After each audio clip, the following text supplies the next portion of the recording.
Leroy Russell Mcnaughton.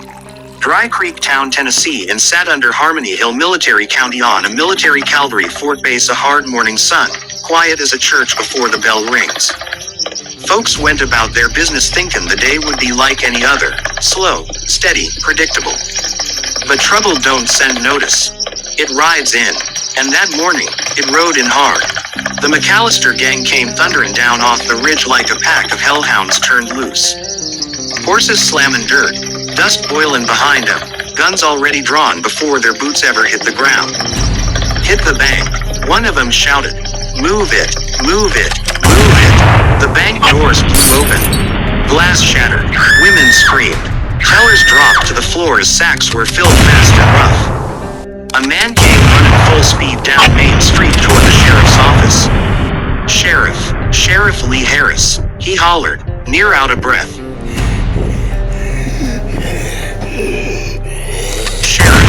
Sheriff Lee Harris, he hollered, near out of breath. Mcallister gang's robbing the bank. They're shooting up everything. Inside the office, Sheriff Lee Harris didn't waste a second. He stood up slow, calm, like a man who already knew what kind of day it was gonna be. "How many?" he asked. "Too many." Lee grabbed his hat. "Don't matter," he said. "Only takes one sheriff to stop a wrong." And he was gone. Moments later, his horse exploded out of the stable, kicking up dirt like thunder had taken shape. He rode straight into Dry Creek without slowing down. Gunfire was already cracking when he arrived. The gang was laughing inside the bank. "This town has a yellow-belly sheriff. One of them yelled. Then a voice came through the dust. "You boys picked the wrong town." Sheriff Lee Harris rode straight into the middle of Main Street. Slow, steady, like judgment had learned how to walk. The gang leader squinted. "You alone, Sheriff?" Lee didn't answer. He just drew, and Dry Creek erupted. Gunfire cracked through the air. One outlaw dropped, then another. Bang, bang, bang. The rest broke and ran, but Lee Harris moved in like he already knew where they'd go. One man came at him with a knife, wild-eyed and desperate. Steel flashed. Lee dropped from his horse, caught the wrist, twisted hard. The knife spun into the dirt. Lee swung around, kicking him in the chest. The outlaw swung again. Lee drove a fist up under his jaw. The crack echoed through the street. It echoed like a rifle blast. The man hit the ground hard. Lee leaned over him. "You picked the wrong town," he said low. And the wrong man. By sundown, Dry Creek was silent again. The Mcallister gang was finished. Their dead were lined up outside Main Street in wooden caskets holding their wanted signs for record and photograph. Undertaker working in silence. Townsfolk standing back like they were watching history being carved into dust. "Stand 'em up," with the rest Sheriff Lee ordered. They propped every body upright. Even the last living Mcallister man was brought in, beaten and bound, and set with the rest for photograph and record. "Take the picture," Lee said. Flash. Then the prisoner was taken by the deputy to the jail as the sheriff told the deputy to take to the jail, and he walks him down Main Street as all the townsfolk watched. What was left of Mcallister's gang was headed for Harmony Hills, jail where the courthouse was along with jail. But trouble wasn't done yet. Because back in Harmony Hills, something else was already happening. Sheriff Lee Harris' own son, wearing a deputy badge, took custody of the prisoner. Else was already happening. Sheriff Lee Harris' own son, wearing a deputy badge, took custody of the prisoner. No rush in him. No fear. He walked that man up the courthouse steps, through the front doors, across the courthouse hall past the courtroom, and put him in a jail cell, and locked it. Then acted like it was just another day of law. Poured himself a cup of coffee as he started cooking stew in the back room on a small stove, slow simmering like nothing in the world was wrong. He poured coffee into a tin cup and slid it into the cell, along with a tray of food for the prisoner. Then he sat down at the sheriff's desk. Calm as still water. Too calm. That's when the special lawmen came in. Men from outside authority. Hard faces. Heavy satchel. They dropped it on the desk. "We've accounted for Mcallister," one said. "Now we settle up the rest." Here the reward money, the men told the deputy. What about the burials? Another said. And damages. The deputy leaned back in the chair. He kept some of the money and he threw the rest of the money back. Take it from the reward money, he said. Then he opened the bag. Money spilled out. More than enough to bury the dead. And then some. This'll do more than that, he said. This'll build a whole new town if you wanted to. That was when Sheriff Lee Harris walked in. He stopped cold. Saw the money. Saw his desk. Saw his son sitting in his chair like it belonged to him. What in the hell are you doing? That my life savings, Lee said low. The room went dead still. The boy didn't stand. I'm running things, he said.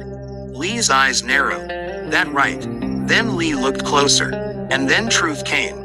Pa, I'm part of the Mcallister gang. You've been with Mcallister all along, Lee said. No hesitation. The boy nodded. From the start.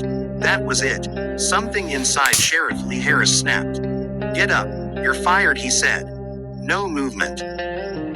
I said move it. Move it. Move it. Get up from my desk. The boy stood slow. Too slow. Lee grabbed him by the collar, yanked him clean out of that chair. This is my office, Lee shouted. My law, my town. The boy swung. Lee hit him once. Hard. Dropped him. Then again when he tried to rise. Lee hauled him up, said, son, you're facing a court-martial. You're in military jurisdiction. Sheriff Harris ripped his son's badge off his chest and threw him straight into the jail cell. Iron slammed shut. Go on, Lee said. Rot in there. That's when Annabella Harris came in. She hadn't seen any of it. Crying. What happened? She asked. Lee turned to her and told her the truth. Honey, I had no choice. Our son. He was riding Mcallister. From the start. She collapsed. Annabella, Lee shouted, catching her before she hit the floor. Get a doctor, he barked.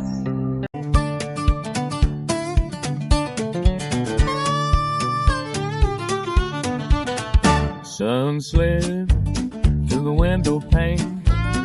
She was stretching like a sleepy flame. Red hair falling across her eyes, more in breath than alibi. She just smiled, said, you okay? Lord, I've been guarding that smile all day. She put a needle on my vital heart. Spun me slow right from the start. Her laughter rolled like that old song. Kept that old crew moving on. Yeah, I tried running, tried being...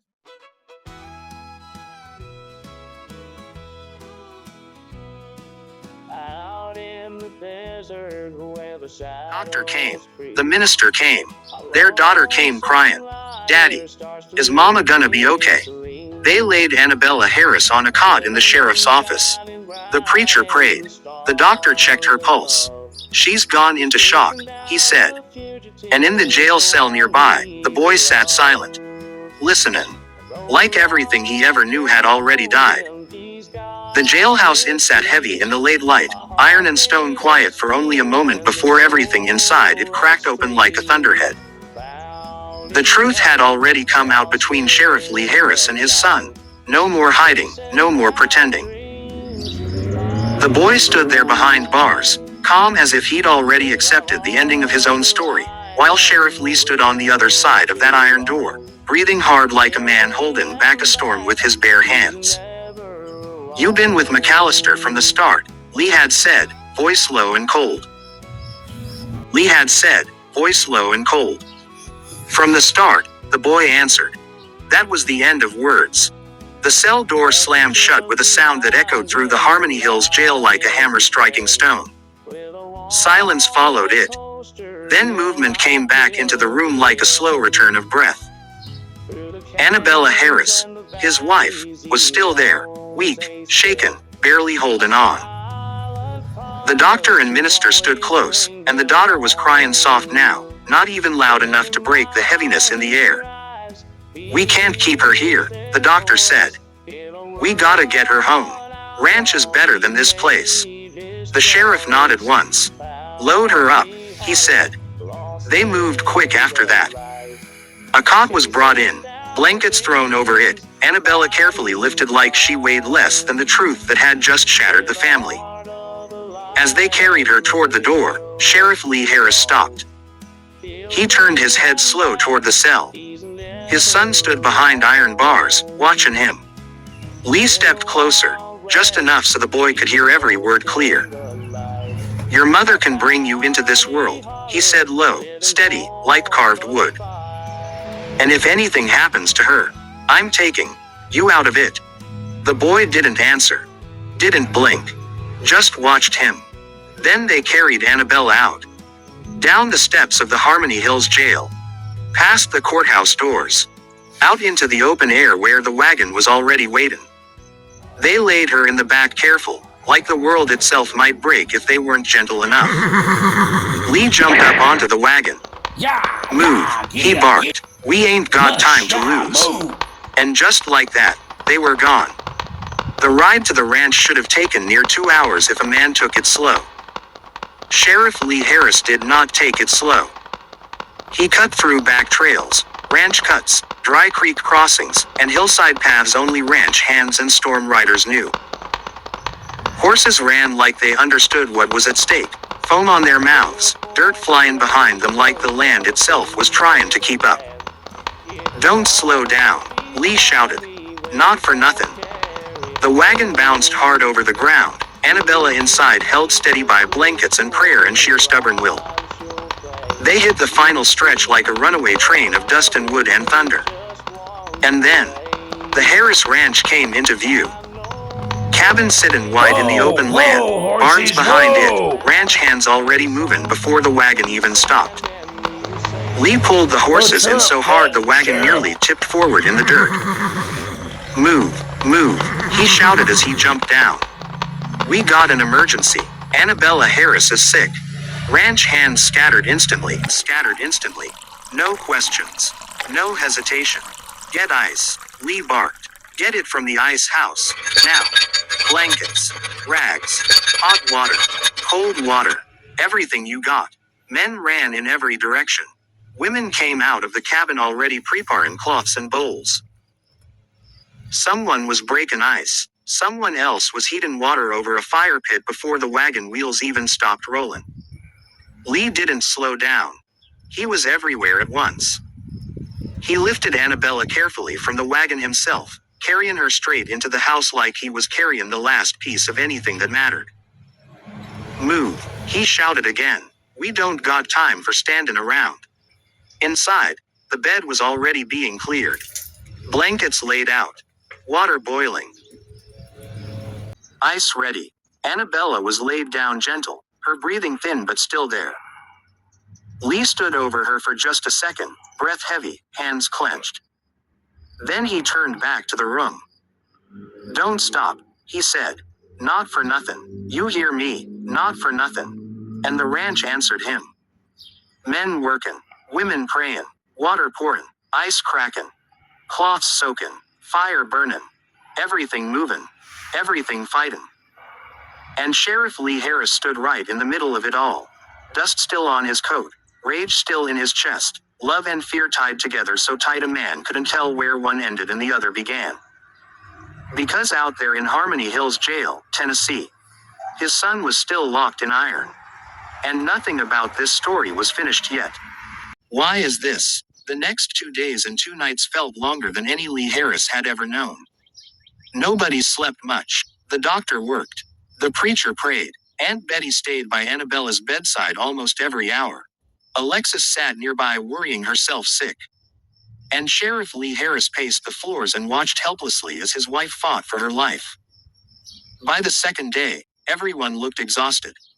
Lee stood beside the bed and looked down at Annabella. Then he turned toward his daughter. "Alexis." She looked up immediately. "Yes, Daddy, honey, I need you to go upstairs and get yourself cleaned up." "I don't want to leave Mama." "I know you don't," Lee said softly. "But you've been sitting here worrying for 2 days and 2 nights. Aunt Betty's gonna stay right here and take care of your mama until you're done." Alexis looked toward Aunt Betty. The older woman smiled gently. "I ain't going nowhere, sweetheart. Lee nodded. You go get washed up, put on some clean clothes, then come back down and help Aunt Betty. Alexis finally nodded. Yes, sir. She leaned down and kissed her mother's forehead before heading upstairs.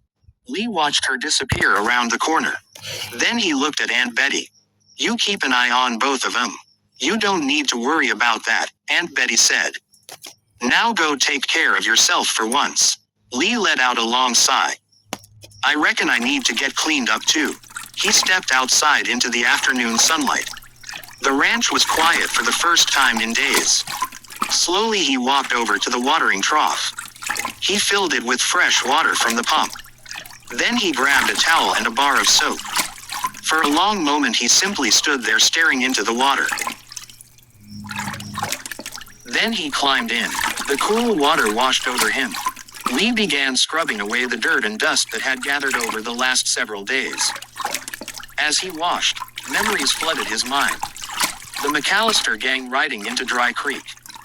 The gunfight, the dead outlaws lined up for photographs. The prisoner, his son, his own flesh and blood. The betrayal, the money spread across the desk. The confession, the jail cell door slamming shut. Annabella collapsing, every painful moment played through his mind. He scrubbed harder, as if somehow he could wash away all the hurt. Wash away the shame, wash away what his son had done to the family. But some things didn't come off with soap and water. The sheriff finally sat still in the trough and stared out across the ranch. The sun was beginning to sink. Lord, he thought, I can wash away dirt, but I can't wash away sorrow. After a while he climbed out, dried himself with the towel, and put on clean clothes. Then he headed back toward the ranch house. As soon as he stepped inside, he noticed something had changed. The room felt different, quieter, hopeful. Alexis was already back downstairs. She sat beside Aunt Betty near the bed. Both were tending to Annabella. The doctor looked up as Lee entered. And for the first time in days, he was smiling. Sheriff, the doctor said, I think we're finally winning. Lee hurried to the bedside. Annabella's face looked different. The fever redness was fading. The ice packs had done their work. The medicine had done its work. And at last the fever was breaking. Her eyes slowly opened. She looked around the room. Confused at first, then she saw Lee. A faint smile crossed her lips. Lee. The sheriff dropped to one knee beside the bed and took her hand. Welcome back, sweetheart. Alexis burst into tears and hugged her mother. Aunt Betty wiped her eyes. Even the preacher smiled. The worst was finally over. Weeks later, after Annabella had fully recovered, the Harris Ranch held the biggest celebration Harmony Hills had ever seen. Folks came from miles around. Lanterns hung from the rafters of the big barn.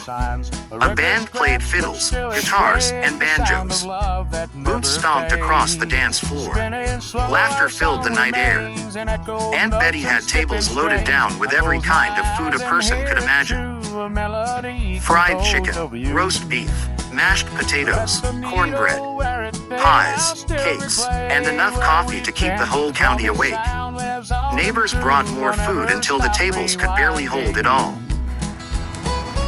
The music played long into the evening. Sheriff Lee Harris danced with Annabella. Alexis danced with friends and neighbors. The ranch hands laughed and celebrated. For one night, nobody thought about the Mcallister gang. Nobody thought about betrayal. Nobody thought about pain. They simply celebrated life.